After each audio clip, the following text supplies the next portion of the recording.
여러분 반갑습니다. 오늘도 하우스 리더십 학교 변혁적 리더십에 관한 내용들 계속 공부해 보도록 하겠습니다. 지난 시간에 이어서 프랑스 대혁명의 부분들을 계속 이어서 살펴보도록 하겠습니다. 목적과 수단의 상호관계를 완전히 파악한다는 것은 프랑스 대혁명의 리더들에게는 무리가 된 일이었으나 그들은 기껏 자유를 성취하려던 노력의 실패를 한탄할 뿐이었으며, 로베스피에르는 그의 마지막 발언에서 우리는 파멸할 것이다, 우리는 인류 역사상 처음 자유를 확립할 기회를 잃고 말았으니라고 한탄하였다고 합니다. 당시는 일련의 해프닝에 따라 역사의 방향이 결정되고 있었고 가두의 군중에 의해 만들어지는 경우가 많이 있었습니다. 1972년 6월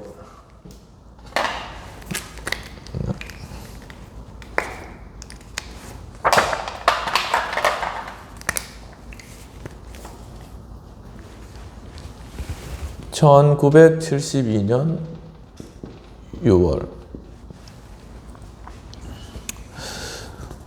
국왕과 국민의회 간의 갈등이 재개된 이후에 두 개의 무장 분대와 무기, 깃발을 손에 든 다수의 군중이 의회의 건물 앞에 운집하였습니다.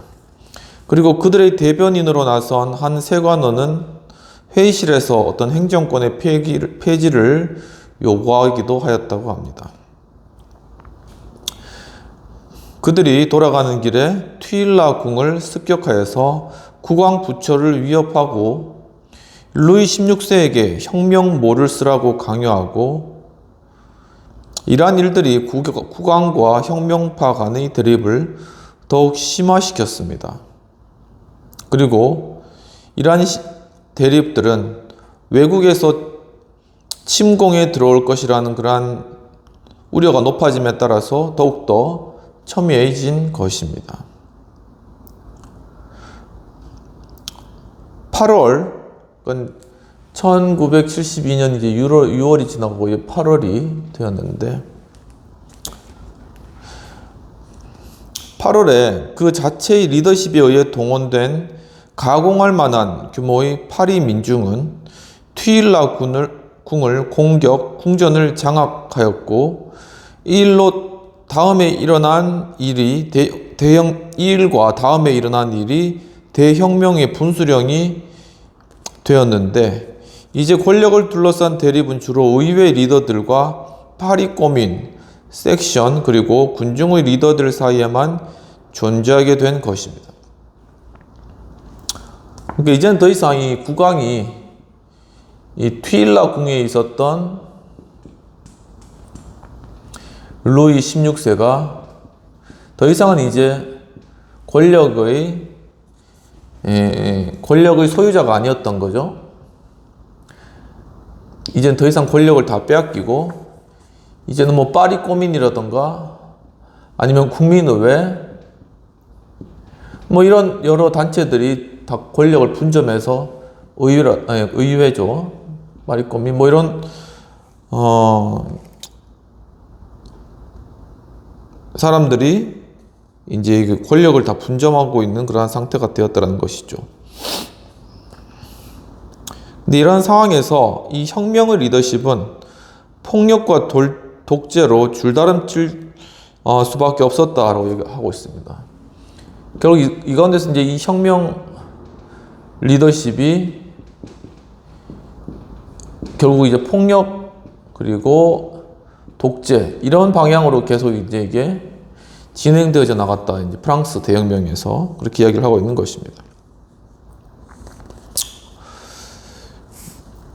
국민의회 내 구 자코뱅 당원들은 아직도 브리소와 당통의 리더십 하에 있었다.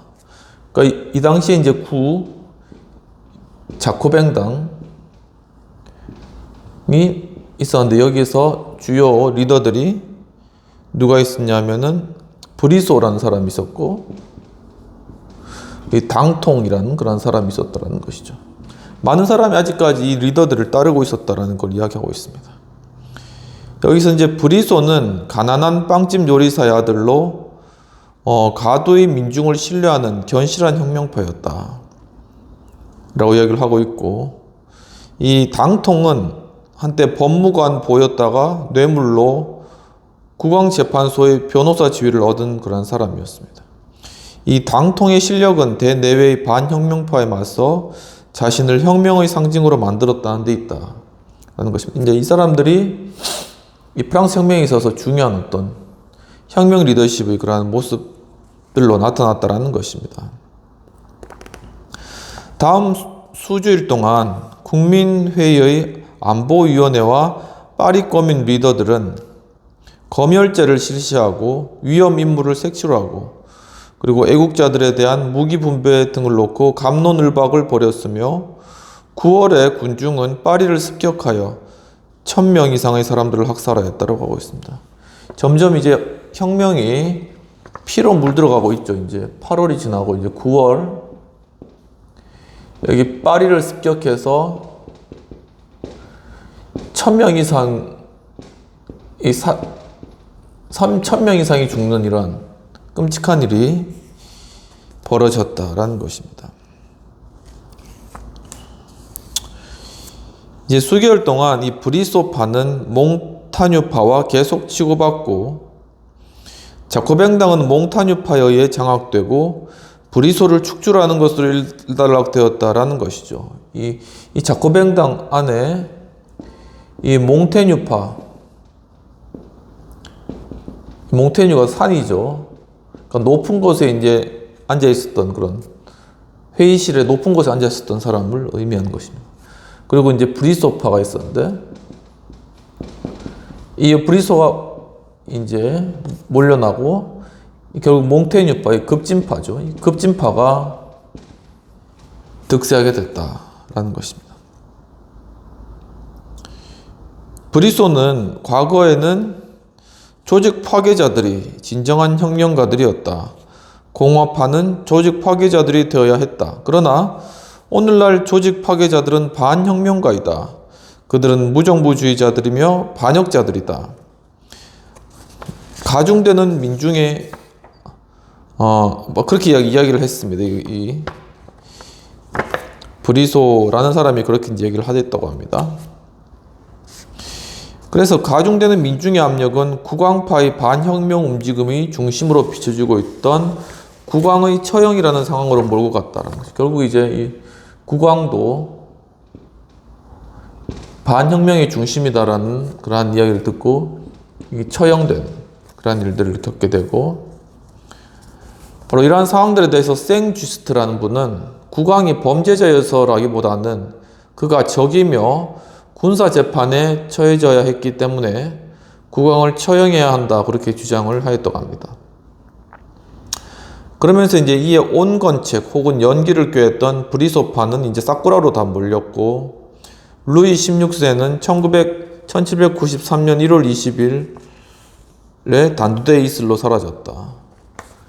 1973년 1월 20일 날 처형된 거죠.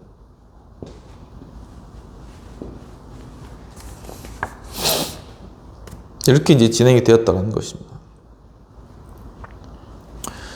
국왕파의 저항을 일소하고 난 혁명 리더십은 극좌로 선회하였고, 이전 병사들은 국외에서 점령한 영토 어디서든지 개혁을 추진할 수 있도록 교육받았고, 프랑스는 영국과 스페인에게 선전포고를 하고, 불과 몇 달 만에 프랑스는 미국과 스위스를 제외한 모든 주요한 외국과 전쟁 상태에 있게 된다는 것입니다.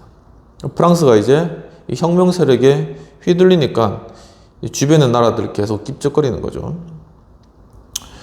그러면서 이 광신주의는 가속화되었고, 파리에서 외국의 음모가 있던 것을 적발하고 혁명 리더들은 특수한 공소권을 갖는 혁명재판소를 설립하였다. 이제 이 뒤에 여기에 혁명재판소, 무소불위의 혁명재판소를 만들게 됐다는 것입니다. 그리고 모든 반란은 24시간 내에 군의 결정에 의해 진압된다는 그러한 법규를 정하고, 또 지역혁명위원회와 대혁명 리더십이 핵심이 되는 공안위원회를 설치하였다. 이 무소불위한 이런 공안위원회에서 이제 수많은 사람들이 죽음을 당하게 되는 것이죠. 일반 국민 남성의 투표로 구성된 최고 헌법기관인 국민공회는 이제 비애국적 상황을 방치하고 있다고 고발당했고, 국민의회에 대한 음모를 조사할 12개 위원회가 구성되고 나서 몽타뉴파는 국민공회에서 중독파를 몰아내고 자신들의 혁명 노선을 공고히 할 수 있었다. 원래 국민공회가 이제 루이 14세가 이제 3부회를 하면서 이제 그때 테니스 코트 서약을 통해서 이렇게 만들어졌는데, 이 안에는 뭐 급진파도 있고 또 뭐 온건파도 있고 국왕을 따르는 국왕파도 있고 뭐 이런 다양한 파들이 있었겠죠. 근데 나중에 되면 결국 이게 몽테뉴파에 따라가 몽테뉴파에 완전히 지배당하게 된 그런 것이죠.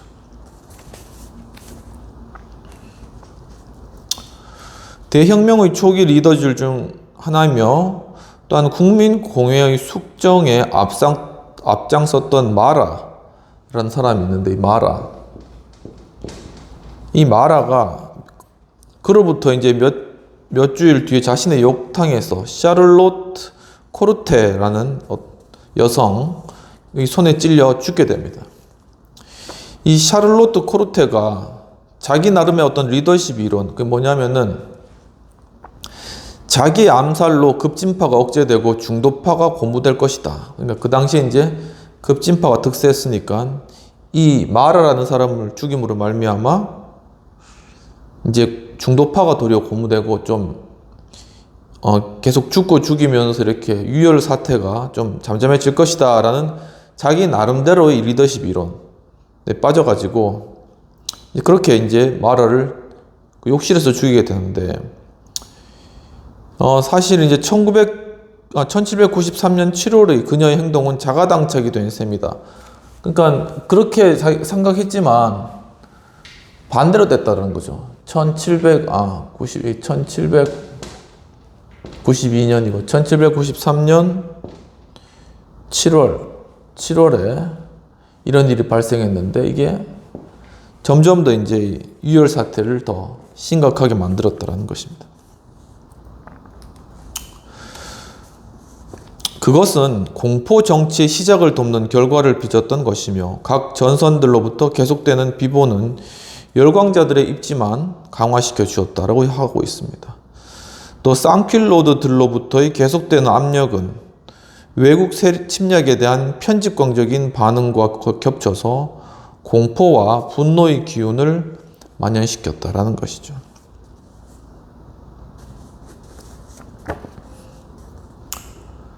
새로 제정된 취재법 하에서는 정치적으로 불온하다고 의심되는 사람은 누구든지 즉각 구속할 수가 있고, 결국 30만여 명이 이 법에 의해서 투옥되었고, 이 법 때문에, 취재법이라는 법 때문에 이 마리 앙뚜아네트도 채용되었다는 것이죠. 파리에서 그 당시에 사형수 호송차가 끊임없이 오갔고, 리옹에서는 수백 명의 사람들이 구덩이의 가장자리에 세워진 후에 대포할 세례를 받아서 다 죽게 되는, 그러니까 다음 세기에 집단 학살이 기분 나쁜 전조처럼 이러한 일들이 일어났다라는 것입니다. 엄청난 그런 유혈 사태와 서로 죽이는 그러한 상황들이 벌어졌다는 것입니다. 이 혁명 리더들은 스스로에게 화살을 돌리기 시작했는데, 이제 그렇게 하다 보니까 누가 잘못했냐, 서로 이제 물고 뜯고 이제 그런 상태가 발생하게 됐다는 겁니다.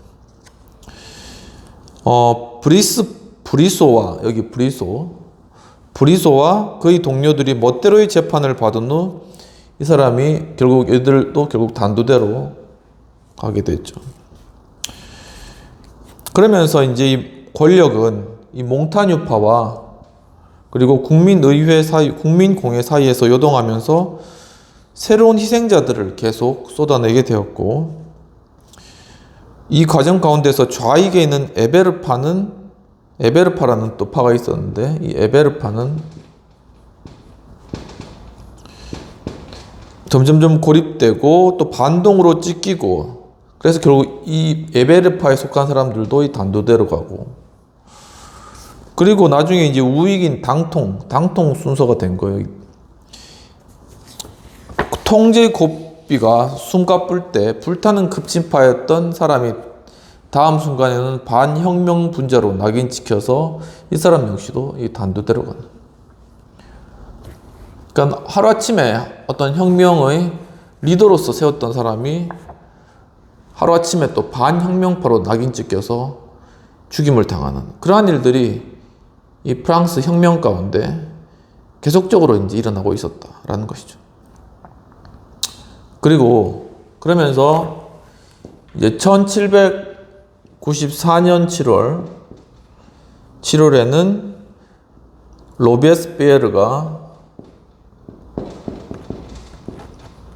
로베스피에르 프랑스 혁명의 주도자도 이 사람 역시도 이 단두대로 가고, 그리고 그 다음에 생주스트가 도 단두대로 가고, 이렇게 하면서 이 혁명파들 리더들이 다 단두대에서 목숨을 잃고 1974년 7월, 그러면서 일단 공포 정신은 종식되었다. 그러니까 여기서 보면은 뭐 거의 여기 1793년 7월부터 1794년 7월 이 1년 사이는 완전히 피로 물든 그런 프랑스 파리였다라는 것을 알 수 있다는 것입니다. 이만큼 이 혁명이라는 것이 이 군중에게 내몰릴 때 정말 치다르면은 굉장히 유혈로 번질 수 있다라는 그런 것을 알 수 있습니다. 거기서 살아나는 사람들은 이제 안도했으며, 이내 운명의 진자는 이렇게 시계가 왔다 갔다 하는 진자죠. 운명의 진자가 혁명에서 반혁명 쪽으로 옮겨갔다라는 것입니다. 프랑스 대혁명이 자신의 아이들을 먹어 치우는 신이었다라는 평가가 종종 등장했고, 또는 대혁명은 무서운 급류라는 일단 둑이 터지고 나자 복수와 공포가 휘몰아쳤던 것이라고 말하는데, 두 운유 모두 당시 리더들의 통제력을 잃었고 어떤 운명의 힘이나 역사의 필요성이 운명의 힘이나 역사적 필요성의 꼭두각시가 되어버렸다. 이 혁명의 리더들이 그러한 가정을 내포하고 있다는 것입니다. 그러니까 이런 유혈 사태, 이런 것들이 우리 역사를 봐도 이제 많이 나타나는 것이죠. 한번 터지게 되면은 아주 인정사정도 없고, 그리고 인간으로서 어떻게 그럴 수 있냐 하는 끔찍한 일들이 정말 저질러진다 라는 것입니다. 그런데 보다 자세히 들여다보면 이 악명 높은 리더들은 그렇게까지 운명의 노예는 아니었던 것으로 보이는데, 그것은 민중 출신의 준 리더들이 있었다는 것입니다. 이 준 리더들이 혁명 리더들과 대중 사이에서 중지역을 담당하였기 때문에 혁명 리더들은 국민의회, 자코뱅당, 공안위원회, 꼬민, 파리 섹션 등과 같은 여러 기관에서 자신들의 정치적 입지를 구축할 수 있었다라는 것입니다. 그러니까 이 말이 무슨 말이냐면, 그러니까 그 당시 이제 다양한 어떤 혁명을 이끌어가는 단체들이, 그러니까 권력의 어떤 경쟁 가운데 있었던 그런 단체들이 있었다라는 것입니다. 그러니까 이 리더들이 잘만 하면은 이런 단체들 내에서 자신의 입지를 굳히면서 또 이제 이 대중들과 연결해주는 준 리더들이 또 많이 있었기 때문에, 그러면서 이 대중들을 안도감을 시켜 나가면서 이 혁명을 그렇게 유혈로 치닫지 않고 잘 이렇게 결국 개인의 자유와 권리를 보호하는 방향으로 잘 이렇게 갈 수 있었음에도 불구하고 이 혁명 리더들이 이러한 역할들을 제대로 수행하지 못했다라는 평가를 하고 계신 것이죠. 모든 리더들은 그 같은 입지를 찾아내야 하면 물론이며, 그런데 그 입지는 일정 수준의 자체적인 힘과 견고함 그리고 지속성을 지니고 있어야 하지만 1790년대 파리에서는 상기 기관들 자체가 이 공격의 대상이 되었고 그것을 장악한 리더들과 함께 붕괴해버렸다라는 것이죠. 국민의회, 자코뱅 등 이러한 당들이 있었지만은, 그리고 그 당들에서 어떤 리더들, 그 당을 지배하는 사람이 있었지만 결국은 함께 공멸해버리는 그런 일이 일어났다라는 것입니다. 그 같은 극단주의의 주요 원인은 무엇이냐면 파리의 군중과 그 리더들에 있었다라고 보시면서, 대혁명 후반기에 들어서면 거의 모든 국면의 전환에 쌍퀼로드 리더들의 결정적인 단초를, 그러니까 쌍퀼로드 리더들이 결정적인 단초를 제공했다는 것을 알 수 있는데, 계속해서 의회나 국민 공회를 비판하거나 공격했던 것은 군중 리더십이었다. 그러니까 이 쌍퀼로드들은 그냥 군중 속에 있는 그런 리더죠.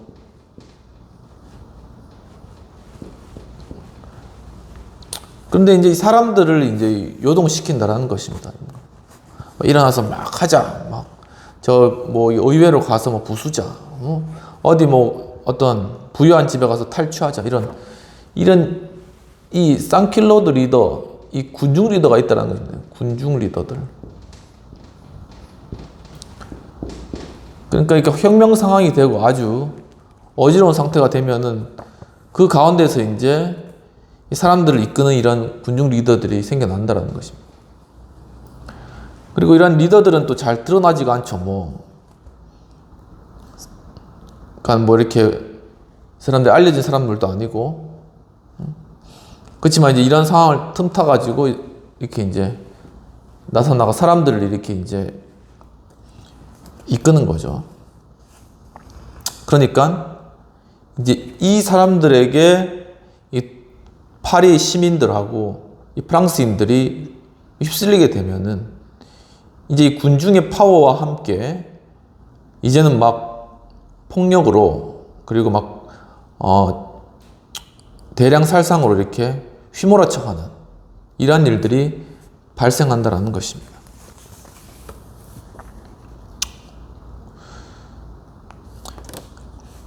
그래서 왜 이 사람들이 발생했냐 하면은, 이 혁명 리더들, 그 당시에 이제 이 프랑스 혁명을 이끌었던 그 혁명 리더들은 식품 가격과 식량 부족 문제에 제대로 대처하지 못했기 때문에 번번이 공격을 당했다는 것이죠.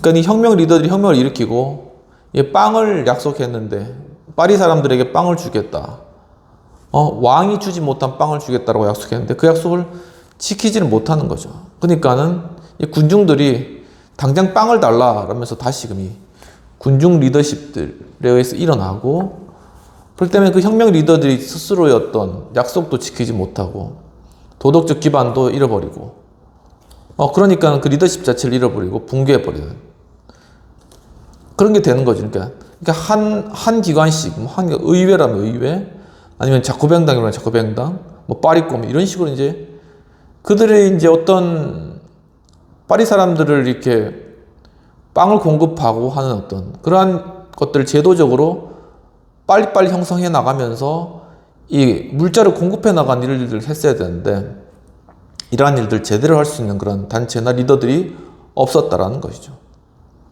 그러니까 이 사람들이 어떤 군중들이 한꺼번에 밀려오는 이러한 필요들에 대해서 이들이 제대로 인식하지 못했을 뿐 아니라 그것을 인식하더라도 그것을 잘 분배하고 나누고, 그래서 어느 정도 최소한의 그러한 여건을 마련해 줄 수 있는 어떤 그러한 기반들을 이루는데 실패했다라는 것을 보여주고 있는 것입니다. 그래서 그것은 군중의 복수심을 충족시키기 위해 계속해서 희생자들의 목을 베지 않으면 안 되는 이유이기도 했다. 그러니까 뭔가 희생자가 필요했다라는 거예요. 그러니까 혁명을 이끌기 위해서, 그리고 그러니까 완전히 무정부 상태이란 상황을 복귀하기 위해서는 누군가 희생자를 삼아서 그런 희생자를 사람 군중에게 보여줌으로 말미암아 이 군중을 안정시키는 거죠. 그렇기 때문에 누군가 계속 희생자를 만들어내고 누군가 처형당하고 이런 악순환과 이런 처참한 일들이 혁명 후반에 계속적으로 이루어졌다라는 것입니다. 이 혁명 리더들은 그들의 욕구를 충족시키지 못해 죄책감과 무력감을 느끼고 또 좌익의 인물들이 그들이 좌익에 있는 사람들에게 약한 경향을 보였기 때문에, 그러니까 이제 이 혁명 리더들도, 이 사람들도 이제 만약에 이제 같은 리더급에 있는 사람들이 만약에 잘못을 저질렀다면 그것에 대해서 가차없이 이제 해야 되는데, 이제 같이 서로 이제 같은 처지에서 이제 서로 봐주다 보니까는 이 군중들이 그것을 이제 꼴보기 싫어하는 거죠. 그러니까 그것을 아래 신뢰를 못하는 거예요. 그러니까는 이제 혁명 리더들에서 계속적으로 공격을 해오는 것입니다. 그래서 결국 혁명 극단주의 핵은 군중 리더십이 되어버린 것이다. 그리고 이것은 혁명 리더들이 중산층의 개인주의 자유신조와 노동계급의 복지 요구를 중화할 이념도 없었다라는 것을 보여준다는 것입니다. 즉, 이 중산층들은 개인의 자유를 원했고, 예를 들어 왕권으로부터의 자유, 자신이 원하는 대로 장사하고 돈을 벌 수 있는 그런 자유, 사유재산의 자유, 이런 걸 원했죠. 그리고 하층민들은 이 자유가 백날 있어도 당장 먹을 게 없는데 무슨 필요가 있겠습니까? 그러니까는 빵을 달라라는 사회복지적인 적극적 의미에서의 자유. 근데 이 두 가지를 잘 이제 그 중심점을 잡고 나가야 되는데 이 균형을 이 혁명 리더들은 이루지 못했다라는 것입니다. 이처럼 이렇게 결국은 나중에 가서는 이 변혁적 리더십에 따라, 어떤 혁명 리더십에 따라 사회를 이렇게 뒤바꿨다 하더라도 그 사회를 다시 이제 공고화시키고 통합시켜 나가고 그 권력의 균형을 맞춘 작업은 통합적인 리더십이 필요하다라는 것입니다. 그러니까 모든 계층을 아우르면서 그 중심점을 잡아서 누구도 여기에 대해서 이렇게 아주 손해보지 않도록, 그리고 누구도 아주 큰 이익을 받지 않도록 잘 균형 잡힌 상태에서 사회를 잘 이끌어 갈 수 있는 그런 통합적 리더가 혁명 후반에는 꼭 필요하다라는 것을 좀 생각해 보게 되는 것이고요. 비평 및 토의를 살펴보도록 하겠습니다. 번스 교수님은 프랑스 대혁명 중에 수많은 사람의 어떤 희생이 나타났고 결국 혁명 리더들의 대중의 욕구를 충족시킬 수 있는 어떤 제도의 수립의 실패에서 이런 사람들의 희생, 그리고 어떤 혁명 리더들의 어떤 처형, 그리고 붕괴가 일어났다. 결국 이제 군중 리더십에 휘둘렸음을 잘 보여주고 있다는 것입니다. 그렇다면 이 군중 리더십의 위험에 대한 대책은 무엇일까? 는 것이죠. 여기에 대해서 이제 뒤쪽에서 다루겠지만 두 가지의 측면입니다. 그러니까 첫 번째는 이제 자유주의적 입장에서 이 군중들에 대한 어떤 태도는 과거에서는 상당히 약간 이렇게 약간 어떤 통제를 두었다라는 것이죠. 그러니까는 이 군중 리더들이 이렇게 프랑스 혁명처럼 확 일어나가지고 이렇게 혁명 이루는 것들을 이렇게 잠잠하게 무마시키고 통제와 이런 것들이 일어나지 않도록 하면서 개인의 자유를 지켜 이런 방향으로 갔고, 사회주의 쪽에서는 도리어 이러한 어떤 힘을 이용해서 사회를 뒤집어 엎고 프롤레타리아 어떤 혁명이라고 그러는 것이죠. 그러면서 이제 혁명을 일으키는 막시즘적인 이러한 부분들로 다양한 모습으로 나타나는데, 그렇기 때문에 지금 물론 이제 이 민주주의 원리에 따라서 이제 집회 결사의 자유가 있죠. 잘못된 것에 대해서는 함께 나가서 이제 그것을 고치고 바꿔야 될 그런 필요성이 있지만, 그것이 이 프랑스 혁명과 같이 폭력으로 치달았을 때는 상당히 문제가 있다. 그거는 물론 이제 정의감에 불타서 할 수도 있지만은 사실은 이 군중 리더십에 따라 가지고 휘둘릴 수도 있다라는 것입니다. 그래서 적절한 어떤 선을 지켜나가는 것, 폴리스 라인이라고 그러죠. 그러니까 어떤 선을 넘어가서는 안 되는 어떤 그런 선을 잘 유지시키는 것이 어떤 정부의 역할이고, 어떠한 어떤 혁명을 아니면 개혁을 추진하는 리더들도 그렇게 할 수 있도록 그렇게 이제 잘 배열을 하고, 군중들 역시도 이것이 모여가지고 어떤 하나의 어떤 파괴적인 세력으로 커나가는 것은 바로 스스로가 자멸하는 그런 길이기 때문에 그것은 스스로가 통제돼야 된다. 근데 그 통제를 이 리더들이 잘 시켜줘야 된다. 그리고 또 한 가지는 바로 이러한 거대한 힘을 이용하려는 그러한 세력이 있다는 것입니다.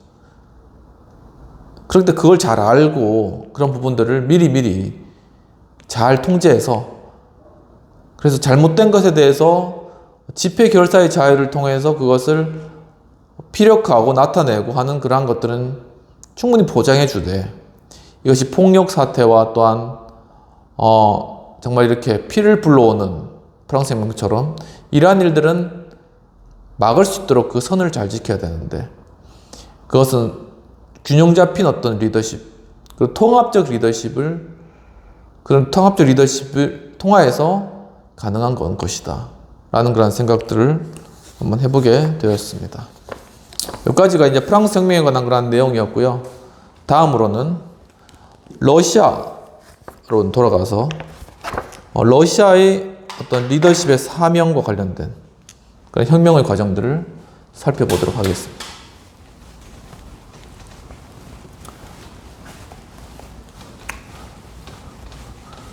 저도 이제 이 리더십 강의 책을 읽으면서 좀 상당히 어떤 당시 어떤 역사적 사실뿐만 아니라 그것이 어떤 원인이라든가 배경이라든가 또 어떤 그 리더십들의 스타일이라든가 이런 것들을 좀 많이 배울 수 있는 것 같아요. 그래서 또 이제 굉장히 이러한 사건들은 역사에 굉장히 이제 흔치 않은 사건이기 때문에 그 가운데서 어떤 리더십의 어떤 특징적인 모습이 이제 갑자기 부각되는 것이죠.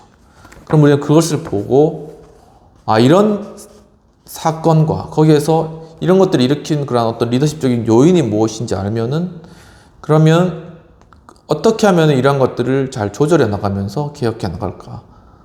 그리고 여기에 우리의 개혁과 어떤 변화에 어떠한 위험성들이 따를까 하는 것을 미리 예방주사 맞는 것처럼 맞을 수 있다는 것입니다.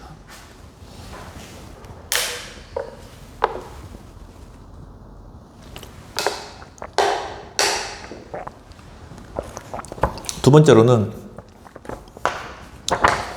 리더십의 사명과 관련된 러시아 리더십 관련된 내용들을 살펴보도록 하겠습니다. 러시아 리더십의 사명.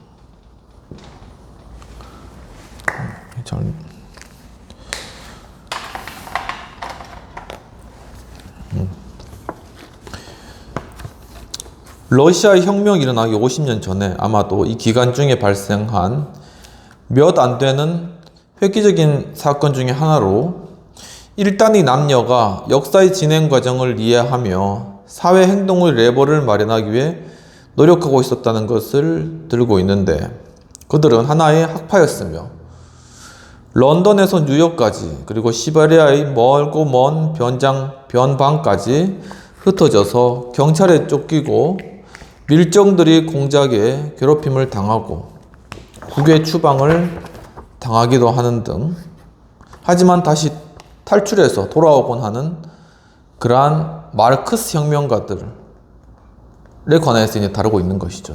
러시아 리더십은 당연히 이 마르크스 혁명가에 대해서 다루고 있는 것입니다. 그러니까 이런 부분들을 우리가 잘 알면은 이게 자유주의적 세계에서 이 공산주의에 관한 위험성과 그것의 어떤 모습들을 그리고 그것이 어떻게 이제 성공했는가라는 것을 이제 보면서 상대방을 이해하게 되면은 우리가 그럴 때 대비를 할 수 있잖아요. 그리고 또 우리 사회에 이런 현상들이 일어나는 걸 보면은 우리가 어떻게 하면 대처해야 되겠다라는 것을 알 수도 있고,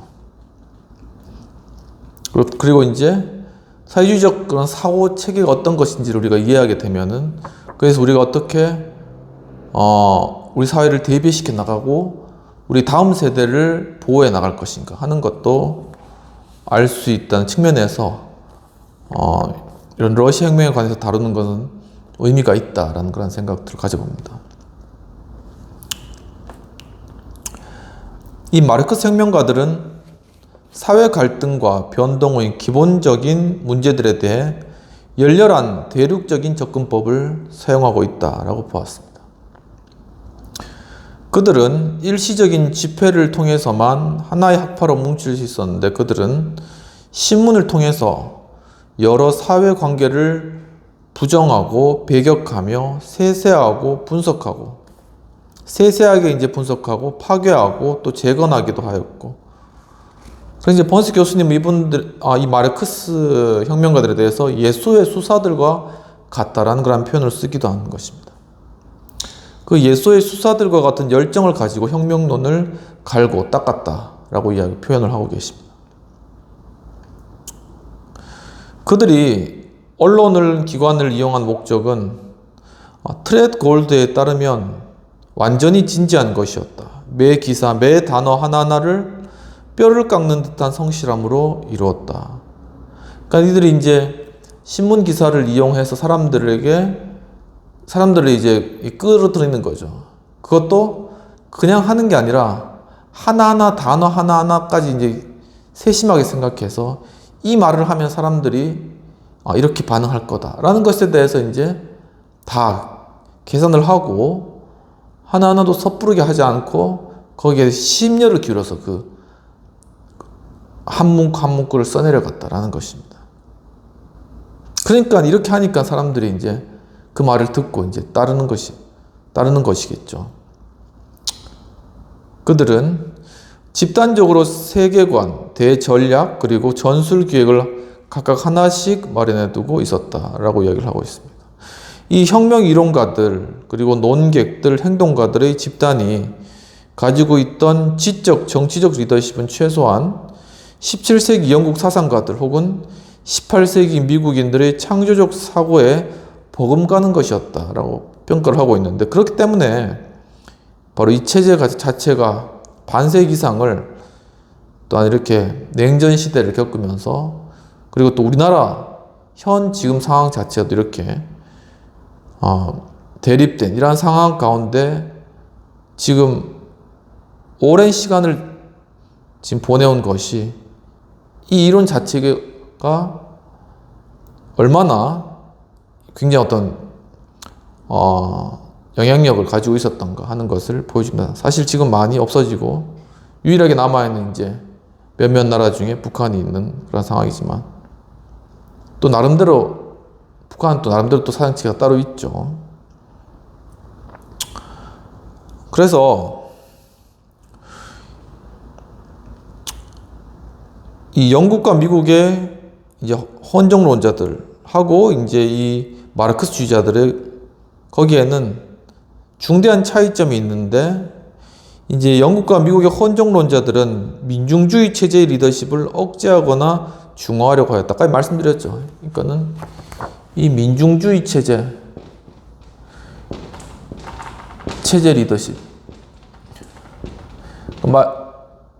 한마디로 말하면은 아까 말씀드렸듯이 군중 리더십. 막 몰려서 하는 겁니다. 막 몰려서 사람들을 몰아서 어떤 체제 자체를 전복시키고 하는 어떤 그런 리더십. 그런데 유럽의 혁명가들, 마르크스주의자들은 그 누구보다도 또한 레닌과 같은 경우에 그는 대중을 동원하고 그들을 역사가 천명하고 있는 바 정치 행동의 길로 나아가게 한다는 리더십 전략을 채택하고 있었다. 그러니까 리더십 전략 자체가 달랐다는 것입니다. 레닌 같은 경우에는 도리어 그 군중의 어떤 힘, 군중의 리더십 자체를 사용해서 사회 혁명을 일으키고자 했다라는 것입니다. 또 아니 지적 배경을 볼 때 이 유럽 혁명가들은 서구 세계에서 풍미했던 사조 중 가장 강렬했던 것 중 하나에서 이제 출발하는데 1867년에 바로 그 유명한 칼 막스의 자본론이라는 것이 출간이 되는 것입니다. 그리고 이제 5년 뒤에, 그러니까 1872년 정도 되겠죠. 그 중에 하나가 러시아어로 번역본이 돼가지고 러시아에 들어가게 된다라는 것입니다. 그래서 역사의 진행 과정과 경제 발전의 과정에 대한 분석으로서의 이 자본론은 혁명의 디딤돌이 되어질 이론에 목말라 있었던 러시아의 지식인들, 누가 있었냐면은 플레이노프, 그리고 레닌, 마르토프와 같은 그런 사람들입니다. 물론 나중에는 분파들이 다 갈라지지만 그들은 다 어떤 러시아 상황들에 대해서 불만족하고 혁명을 마음 가운데 품고 있었는데 그 사상적 배경을 무엇을 해야 될 건지 그것을 목말라 했다는 것이죠. 근데 그들에게 마치, 그러니까 중산층 지식인들, 이들에게 마치 감수로와 같은 그러한 막시즘이 들어갔다. 그래서 이 마르크스주의는 영감의 성전, 이 영감, 아주 어떤 영적인 어떤 성스러운 책과 같이 여겨졌다는 것입니다. 거의 이제